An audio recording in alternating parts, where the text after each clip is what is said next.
দক্ষিণ আফ্রিকাকে ধ্বংস করে কোহলির ঝড় ভাঙল সচিনের সেই অটুট রেকর্ড। বন্ধুরা, আপনারা যদি দেখতে চান তাহলে ভিডিওটি শেষ অবধি দেখতে হবে, চ্যানেলটিকে সাবস্ক্রাইব করে একটা লাইক দিতে হবে এবং নোটিফিকেশন বেল আইকন দাবাতে হবে। রাঁচির JSCA স্টেডিয়ামে দক্ষিণ আফ্রিকার বিরুদ্ধে দুর্দান্ত এক ইনিংস খেললেন বিরাট কোহলি। অস্ট্রেলিয়ার বিপক্ষে টানা 2 ম্যাচে 0 রানে আউট হওয়ার পর তার ব্যাটিং নিয়ে শুরু হয়েছিল সমালোচনা।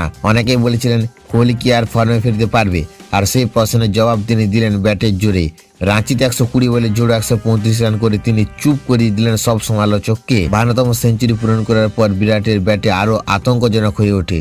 একটি ওভারে তিনি তুলে নেন 21 রান। তার ইনিংসে সাজানো ছিল 11টি বাউন্ডারি এবং 7টি দুর্দান্ত ছক্কায়। শেষে বার্গারের বলে আউট হওয়ার আগে তিনি দলকে বড় রান এনে দেওয়ার কাজটা সেরে ফেললেন। আজকের ইনিংসে কোহলি গড়েছেন একগুচ্ছ রেকর্ড। দক্ষিণ আফ্রিকার বিরুদ্ধে সবচেয়ে বেশি ODI সেঞ্চুরির রেকর্ড এখন তার দখলে। আগে এই রেকর্ড ছিল সচিন টেন্ডুলকর ও ডেভিড ওয়ার্নারের, 5টি করে সেঞ্চুরির মাধ্যমে। সেই দুজনকে পিছনে ফেলেন কোহলি। এছাড়াও 3টি ভিন্ন ভেন্যুতে 3টি করে সেঞ্চুরি করার বিরল নজিরও গড়েছেন তিনি। রাঁচিতে এটি ছিল তার 3য় সেঞ্চুরি। একইভাবে তিনি সেঞ্চুরি করেছেন বিশাখাপত্তনমে এবং পুনের MCA স্টেডিয়ামে।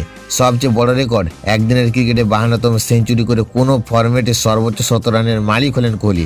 সচিনের 51 টেস্টের সেঞ্চুরিকেও তিনি পিছনে ফেললেন।